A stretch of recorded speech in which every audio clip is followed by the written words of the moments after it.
In today's video, we have the latest trade rumors and updates on players like Patrick Kane. Ryan O'Reilly in St. Louis apparently is available. Plus, we have updated trade talk around the Edmonton Oilers and the Toronto Maple Leafs. Plus, we also have a variety of NHL injury and roster moves, plus some comments from Gary Bettman regarding that teams don't actually tank in the NHL to try to get the first overall pick. We'll discuss that and more coming up next. So welcome back to another video here at Top Shelf Hockey. As I mentioned, we have a variety of things to discuss today. First up, we have some injury updates and some roster moves around the NHL. There's no players on NHL waivers today for the second consecutive day, so no news on that front to discuss. The Montreal Canadiens, though, have returned goaltender Cayden Primeau back to the American Hockey League, so I assume that's a positive sign that Jake Allen's ready to return. Of course, he's been on injured reserve for the past a week and a half or so he should be ready to come back. The Pittsburgh Penguins are going to be without starting goaltender Tristan Jarry until after the All-Star break. He's dealing with an injury. Dustin Tokarski has been recalled on an emergency basis to get him through this little stretch. And Ty Smith, the defenseman for the Penguins, has also been reassigned to the American Hockey League. And the Jets, of course, have finally officially reassigned Ville Heinola back to the American Hockey League as well, which they needed to do that to make space on the roster after returning Logan Stanley to their lineup. Of course, we saw the debut last night of Rick Tocchet and the new coaching staff of the Vancouver Canucks. It was certainly a very interesting early part of the game, especially. Of course, they were doing battle with the Chicago Blackhawks, and I honestly do think that the management group of Jim Rutherford and Patrick Allvin were waiting for the right stretch in the schedule to make the change so that they'd have some of the league's weaker opponents lined up to play, so that they would have a better chance to starting off with some good success. I honestly believe that because obviously they drug things on with Bruce Boudreau for quite a long time there, and we've rehashed that already before, how unhappy I've been with how Rutherford has handled things, but that's all in the past now. But they did get the win last night, so Rick Tocchet, as the head coach in Vancouver, wins in his debut. The fans were booing early on when the new coach was introduced on the bench, and we also seen a jersey thrown on the ice quite early into the game as well. And you know what? I don't entirely agree with the fans' reaction. I understand and completely agree with the fact that many people, myself included, are unhappy with the handling of Bruce Boudreau. I think Jim Rutherford and the Canucks certainly have some room to grow as far as how they deal with their people and handle people and things like that. It's certainly not a good look, in my opinion, but I don't know if we should be taking it out on a new guy. It's not his fault. He wasn't there. He didn't, do anything to Bruce. Yes, a lot of people wish Bruce was still coaching the team, but at the end of the day, the results were not where they need to be. It's fair to say a lot of times when coaches lose their job, that it's not all their fault. Sometimes they certainly play a role, though. Anyway, regardless of what it says, I don't know if Rick Tocchet really deserves to be booed. Give the guy a chance, see what he can do, and make your opinions later. We also did get word regarding Bo Horvat from a various NHL insiders, but I know it was discussed last night on TSN Insider Trading with Darren Dreger and Pierre LeBrun and Chris Johnston, talking about how Horvat is kind of getting a lot of, obviously, it's a hot topic. There's lots of trade talk happening around the player, but the Canucks won't allow other teams to talk about in a potential extension with him, which they find curiously just, odd. They're probably lowering his value. If they can trade him with an extension, they're going to be able to command a higher return price. I think to some degree, maybe part of them is kind of hoping maybe there's one last chance they could get him signed, but I really don't think it's possible, especially considering all indications point to the fact that negotiations are going well with Andrei Kuzmenko. Kuzmenko's another player they'd like to keep. He's got pretty good numbers this year as a first-year NHL player. Seems to gel well with Elias Pettersson. To me, I think as much as some people are in favor of trading Kuzmenko because he comes with a cheap cap hit for this year where it was his first NHL season, I don't know. I mean, yes, he could get a good return, but what are you going to get, a late first-round pick? Maybe a player that pans out in 3 years down the road, whereas he's got good chemistry and works well on a good productive level with Pettersson now. Some are suggesting they need to be careful with how this team goes because they want to be able to make sure they can retain Pettersson, who is certainly the franchise's best player, and that might be looked upon as being a personal blow against him to take away yet another line mate that's gelling with them. So to me, I think they do sign Kuzmenko, and it's going to be a healthy contract. His agent, Dan Milstein, has made comments to Vancouver media saying how much he loves Vancouver, wants to stay, and is hoping to work out a longer-term deal. So I think Kuzmenko gets signed. I think Horvat gets traded. The Hurricanes were a team that was mentioned as having several conversations, but are not likely to get too serious because, as I mentioned before, the Hurricanes are a team that typically does not do rentals. They're not going to give away big assets without getting a player signed to keep them for a while. So I'm not sure how serious things will get unless Vancouver changes their approach in that regard.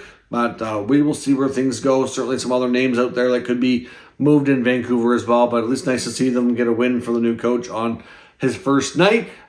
Chris Johnson's reporting that we likely will see a trade sometime soon for the Edmonton Oilers. Something's got to give based on the numbers and roster spots and things like that. Probably either, maybe coming back from the All-Star break, for example, might be a time we see this. But the Oilers are definitely most interested, according to him, in left shot defenseman, more so than any other spot. And that Jesse Puljujarvi is likely the player that they attempt to use to find that player. Now, some of the guys they're reported to be looking at, though, it's going to take a lot more than Puljujarvi to get the job done. I know Gavrikov in Columbus is a player that's been reportedly on their radar, as mentioned by numerous NHL insiders.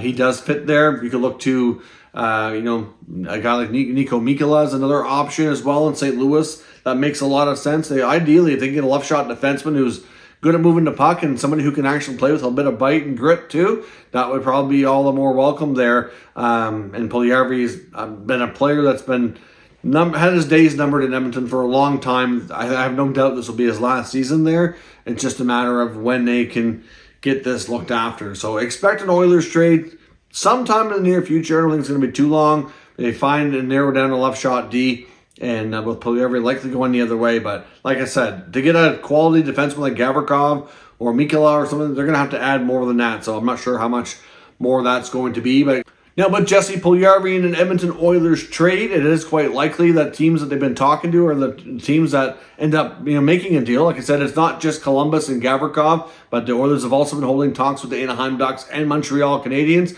Puljujarvi's been linked to Montreal off and on for the last probably year and a half, 2 years. I've seen rumors for that long of a stretch of him potentially ending up there. So we'll see what happens. I mean, hard to say. I mean, Columbus does make sense to some regard as well. But at the same time, we have to see where a fit is. But those are the teams that, right now is rumored that the Oilers might be trying to send him to because they have defensemen that certainly pique their interest. Chris Johnson also talking lately about Patrick Kane, how he still feels that the Rangers are the best fit and the most likely destination where he sees Kane going. Of course, this is not suggesting that he has insider info to say that Kane wants to go there and it's going to happen or anything of that nature. It's just his opinion on where he thinks he'll end up and where he thinks would be a great fit. Obviously, Kane has connections to Artemi Panarin. He's from the New York State area, so it's makes a lot of sense on multiple levels. The Rangers are a team that's expected to contend for potential berth in the Stanley Cup final.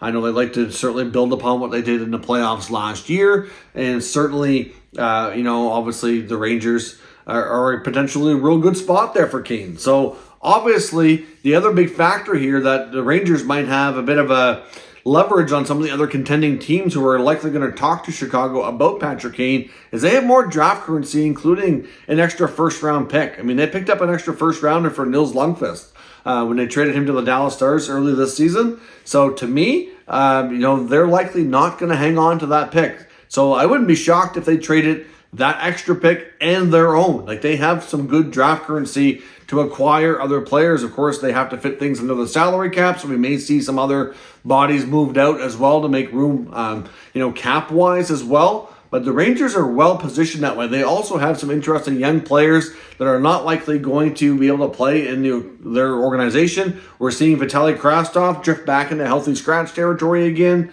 They brought up Will Cooley to make his NHL debut tonight. So, Krastov's going to be the odd man out there. So, he's missed time when he's been healthy and able to play. So, clearly, you have to wonder about his future. Defenseman Libor Hayek's been a name that's been mentioned as well. They get these draft currencies, and there's other prospects that they have in the minors that are going to have a difficult time making this team just because of the contracts they have in place, and they don't have a lot of openings. If you look at the way the contracts are structured and a lot of their key players are not overly old, it's going to be hard and difficult for some of these guys to get in, and a trade seems inevitable if they're going to want to have more of a shot at being an NHL player. So certainly the Rangers are very well positioned in that regard, and it can probably be better positioned than most to make a play for Kane. But as Johnston notes, at the end of the day, Patrick Kane will have full say over this. It will be his decision because he has a full no-move clause. And as we expect a decision out of him in the coming weeks, makes a lot of sense that the Rangers would be right at the top of his list and be a great fit for the Blackhawks as well.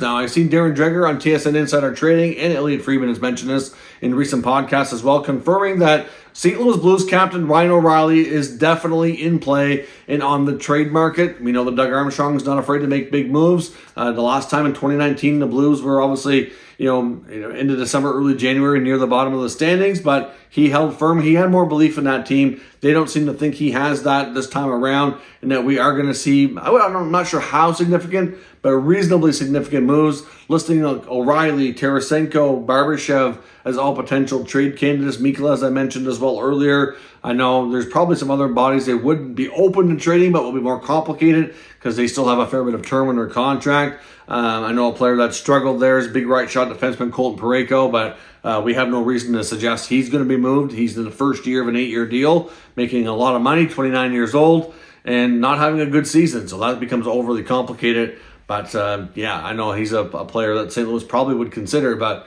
good luck with that one. But of course, Ryan O'Reilly's been linked to a variety of teams, including the Kraken and the Avalanche, to some degree Carolina as well. But like I said before, Carolina doesn't typically do rental players. And I don't know if some of these guys that are a little bit older, if the Canes would want to extend them. So not really sure that's the most likely destination.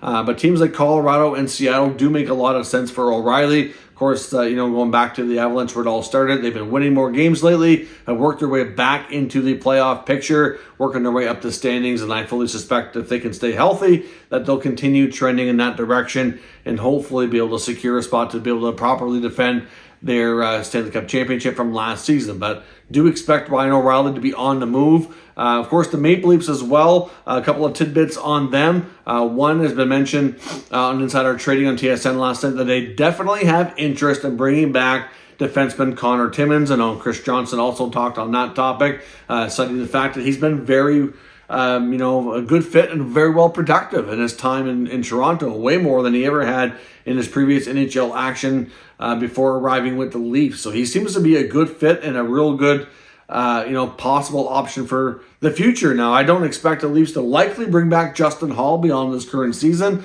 I believe his contract's expiring, and I would suspect that he's likely going to be done there. If you look at the right side of the blue line, they'll have guys like Connor Timmins and Timothy Liljegren, and of course Brody plays the offside usually on the right. So they should be in well positioned that way to likely not bring back Justin Hall, you wouldn't think, but he's been there way longer than anybody's ever imagined at this point. It's been rumored for him to be dealt way back to the Mike Babcock era, considering how one season there he was like healthy scratch, like 70 games or something ridiculous. And he was basically a fixture in the press box. But obviously, things are a little different now, but I would suspect with Timmins re-signing that probably would be meaning the end for him there. But another tidbit on the Maple Leafs is that they are certainly looking for some younger, reliable, cheaper contract forwards that maybe look in the bottom six. Now, we can tell with the way that they've been doing their lineups lately that they're still trying to sort out that bottom six and what the right mix is. They have some younger players